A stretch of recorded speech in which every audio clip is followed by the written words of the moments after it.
cha wananchi CUF. Lakini chama hichi kilianzishwa na wazee kwa dhamira. Wazee wetu walikutana pale Starlight pale kwenye ukumbi ule, wakakaa mwaka 1992 wakatengeneza wazo, wakatengeneza dhamira ya kweli. Na kwa nini walifanya hivyo? Ni kwa sababu waliona kuna jamii inakandamizwa, kuna jamii inabaguliwa, kuna jamii inanyimwa haki. Wakaona njia ya kuikomboa jamii hii inayobaguliwa na kunyimwa haki ni kuanzisha chama cha siasa. Wakaanzisha chama cha wananchi CUF. Mimi nitakumbusha mambo mawili kabla sijaelezea Friend of Jubi CUF. Katika mambo mawili, kabla wakati wa mkoloni, ukisoma historia, kulikuwa kuna kodi maalum ambayo ilikuwa inaitwa tax pool, ambayo ilikuwa ni kodi ya kichwa. Hii ilikuwa ni kodi maalum walianzisha wakoloni. Kila kichwa cha mtu aliyezaliwa analipa kodi. Kodi hii ilikuwa ni kodi ya manyanyaso, ikawanyanyasa watu sana. Tukaja tukapata uhuru mwaka 1961. Baada ya kupata uhuru, baadaye chama kilichopata uhuru ambao ni chama cha TANU wakaiondoa kodi hii, wakaanzisha kodi nyingine ya manyanyaso kwa jina jipya, wakaita development, kodi ya maendeleo. Kodi hii ya maendeleo walioianzisha ambayo ilikuwa ni development levy, kodi ya maendeleo. Kodi hii ya maendeleo iliendeleza manyanyaso makubwa sana kwa watu, ikawa na rushwa. Na kodi hii ilikuwa katika ngazi ya chini, kwa maana ngazi ya halmashauri ndio walikuwa wanakusanya hii kodi. Mama zetu wakawa wananyanyaswa, wanaonewa, wanafanyiwa mambo mabaya. Kodi hii ikaendelea. Nani aliondoa kodi hii? Kwa kusikitishwa sana, juzi nilikuwa nasikia kipindi cha redio, nikamsikia makamu mwenyekiti wa chama cha Chadema Bwana Heche akasema Chadema ndio waliondoa kodi hiyo. Huu ni uongo, na ni uongo wa asubuhi. Chama kilichoondoa kodi hiyo ni hichi chama cha wananchi CUF. Na ilikuwa mwaka gani? Kuanzia mwaka 1995 chama cha wananchi CUF ndio kilikuwa chama kikuu cha upinzani. Wakapigania kuondoa kodi ya manyanyaso, wakitembea kila kona, kila eneo, kuelezea namna inavyonyanyasa watu, kuelezea namna inavyoleta rushwa. Ndio mwaka 1996 wakaanzisha TRA. TRA baada ya kuanzishwa mwaka 1998 ikafutwa ile kodi kwa sababu ya chama hichi cha wananchi CUF. Chama cha wananchi CUF ndio chama cha kwanza kupigania haki ya elimu bure. Chama cha wananchi CUF, chama cha wananchi CUF hakiotoi watu muhanga. Nataka niwaambie kitu kimoja, mama zangu. Chama cha CUF kikiitisha maandamano hakiwatoi kafara. Chama cha CUF mwaka 2001 wakati kimeitisha maandamano ya kudai katiba mpya, waliokuwa mbele walikuwa ni viongozi wa chama cha wananchi CUF. Wao hawakujificha chumbani, wakawasukuma watu. Na ndio maana mwenyekiti wakati huo alivunjwa mpaka mkono na kuibiwa saa, akiwa fronti anapigania haki za Watanzania. Lakini sasa kuna vyama leo vinajidai ni wapigania haki, lakini wakiwaambia watu wakaandamane, wao wanatafuta hoteli, wanajificha ndani ya hoteli, wanawaacheni nyinyi mkauawe, wao wanajificha ndani. Alafu mkisha uawa wanatumia damu yenu nyinyi kujitangaza wao kana kwamba ni watetezi. Wakati waliwaambia mkaandamane, wao wamejificha ndani. Lakini chama cha CUF hatuko hivyo. Siku ukisikia tunasema tukaandamane, maana yake chama cha CUF tutakuwa mstari wa mbele. Hatuwezi kubaki nyuma alafu tukajificha kwenye mahoteli tukawacha wengine mwende mkauawe. Nataka niwaombe, nawaomba sana ndugu zangu, msisikilize mambo haya. Chama cha kukiunga mkono ni hichi chama cha CUF. Nataka niwakumbushe wale ambao kidogo wana kaumri. Tulipochukua serikali nyingi za mitaa, chama chetu kilikuwa kimombi mtu hata shilingi 2000. Ulikuwa ukienda kwenye serikali ya mtaa, mwenyekiti akiwa ni wa chama cha wananchi CUF, wewe ukifika pale moja kwa moja unaambiwa shida yako nini? Shida yangu barua ya mahakama. Unaandikiwa barua unapewa, hauambiwi lete 2000. CCM walivyopora vile viti vyote, ikafikia sasa ukienda unaambiwa acha hela. Nani akienda kwenye serikali za mitaa anatoka patupu? Nani atoi hela? Sasa nataka niwaambie ndugu zangu, hata kama ulifika hapa kwa bahati mbaya, haukuwa na dhamira ya kuja hapa, kuanzia leo badilisha fikra yako. Sema sasa ninaingia kwenye familia ya chama cha wananchi CUF, na mimi naungana na haki wa kweli, wapigania amani wa kweli kutoka katika chama cha wananchi kafu. Ninawaomba sana mtuunge mkono. Niseme kidogo kuhusiana na Friend of Juvi Kafu. Kwa nini tumeanzisha Friend of Juvi Kafu? Kafu ni familia, jumuiya ni familia. Jumuiya yetu imekusudia kuwafanya Watanzania wote na wapenda wote maendeleo tuwe familia moja. Ndio sababu ya kuanzisha Friend of Juvi Kafu. Maana yake ni nini? Tumetegemea hapa baada ya muda si mrefu itapita karatasi maalum.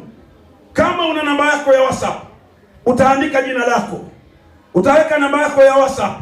Baadaye tutakwenda kuanzisha grupu maalum ambalo litakuwa linaitwa Friend of Juvi Kafu. Tafsiri yake ni nini? Tunahitaji tuwe familia. Tukishakuwa familia, maana yake ni nini? Wewe ambaye umekuwa mwanafamilia wa Friend of Juvi Kafu, pindi ambapo umepata tatizo lolote, sisi tunataka tuwe familia. Yaani siasa sio kutengana, siasa sio kwa mbalimbali, siasa ni kushirikiana, siasa ni kuishi pamoja, siasa ni kujua watu wanataka nini na namna gani ya kuwasaidia hao watu. Moja ya faida ambayo wewe utaipata ukiwa ndani ya Friend of Juvi Kafu, kama kwenye mtaa wako kuna mwenyekiti wa mtaa anakunyanyasa, utasema mle kwenye Friend of Juvi Kafu, jamani mimi kuna mwenyekiti fulani ananinyanyasa. Nataka nikuhakikishie viongozi kutoka taifa wa jumuiya watatoka hapo ulipo, watakuja kukufuata, watamfuata huyo mwenyekiti anayekunyanyasa na watashughulika naye sahani moja mpaka kuhakikisha haki yako unaipata. Kwa hiyo ni moja ya jambo ambalo tunakuhamasisha wewe uwe sehemu ya familia ya jumuiya ya chama cha wananchi kafu. Jumuiya ya chama cha wananchi kafu sio watu matajiri. Sisi ni watu maskini lakini tuna moyo wa kujitoa. Sisi ni watu maskini lakini sio watu wenye hofu. Hatuogopi katika mambo ambayo tunajua ni ya msingi, hata kama dunia nzima watatuangalia vibaya, lakini mimi tunaamini tunachokisimamia ni usalama wa taifa. Tunayokisimamia ni haki za wananchi. Tutasimama kidete bila kumwogopa yoyote. Huyo ndio kawaida yetu na ndivyo tunavyosimama. Na waomba sana ndugu zangu, kina mama ambao mmekuja hapa, pengine mlikuwa mnapita mkaona mjumuike pamoja nasi, niwaombe kuanzia leo kwa moyo mkunjufu kabisa, amueni kuwa sehemu ya familia ya Friend of Juvi Kafu, familia pia ya chama cha wananchi kafu. Alafu mtaona safari yetu tunaianza vipi. Leo tunafanya uzinduzi huu. Hii ni safari mpya ya jumuiya.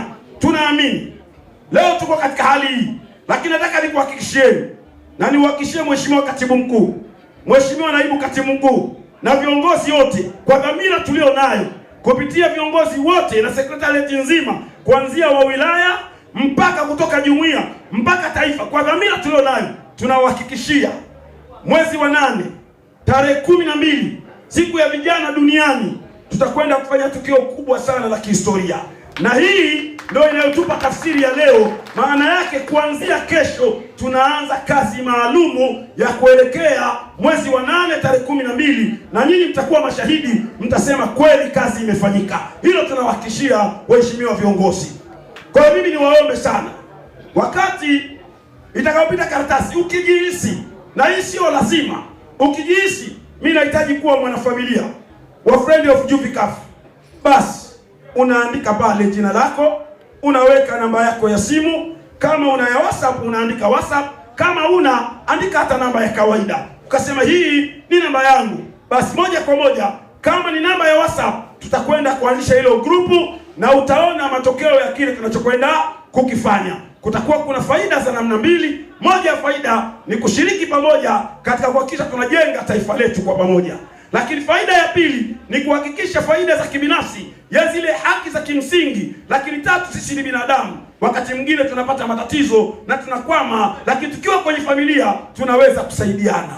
Utaratibu ambao tutakubaliana kwenye familia kama wanafamilia, tunaweza kuamua kama wanafamilia, kwa sababu hichi ni chama kilichojengwa na maskini, lakini tuna dhamira. Lakini kwa kuwa kimejengwa na maskini, tunaweza kuamua kwa pamoja kama wanafamilia kwamba jamani, sisi kila wiki tutakuwa tunatoa shilingi 1000 kama wanafamilia. Maana yake ni kwamba ile 1000 pia hata unapopata wewe tatizo itakuwa rahisi, lakini pia jumuiya yetu itazidi kufanya kazi kubwa ya kutengeneza wanafamilia wengi, na matokeo yake tuwe na jumuiya imara na kubwa zaidi. Lakini vile vile niwashukuru baadhi ya wana Manzese ambao wamefanya kazi ya ziada. Kaka yangu Filifosi, naomba usimame hapo, watu wakuone, unyoshe mkono wako juu. Huyu ni katika wapambanaji wakubwa sana wa Manzese hapa, na amefanya kazi kubwa sana, na vile vile hata hii hali ambayo tumepambana naye sana kuhakikisha mambo yanakuwa, yeye ameamua kwamba chama ni bora kuliko watu. Lazima ifike pahala tupiganie taasisi kuliko kupigania watu. Kwa hiyo nishukuru sana katika jambo la namna hiyo kwa ushirikiano nao. Dada yangu Tatu alokuwa katibu wetu katika miaka ya nyuma wa Manzese pia na yeye tumeshirikiana naye sana, na sasa amesema anarudisha miguu yake, alikuwa amelegea, sasa anasema amerudi kamilifu. Kwa hiyo mheshimiwa katibu, mimi nasema safari hii sasa ndio imeanza, na huko utakaokwenda mambo yatakuwa mazuri na yatafurahisha sana. Kwa hiyo niwashukuru sana kwa kunisikiliza, niwashukuru viongozi wa kamati hii ya task force ambao wameniteua kuweza kutoa neno maalumu kwa ajili ya shughuli hii. Asanteni sana, Mwenyezi Mungu awabariki sana. Haki! Haki sawa kwa nani? Asiyeipenda haki. Mungu awabariki sana, asanteni sana.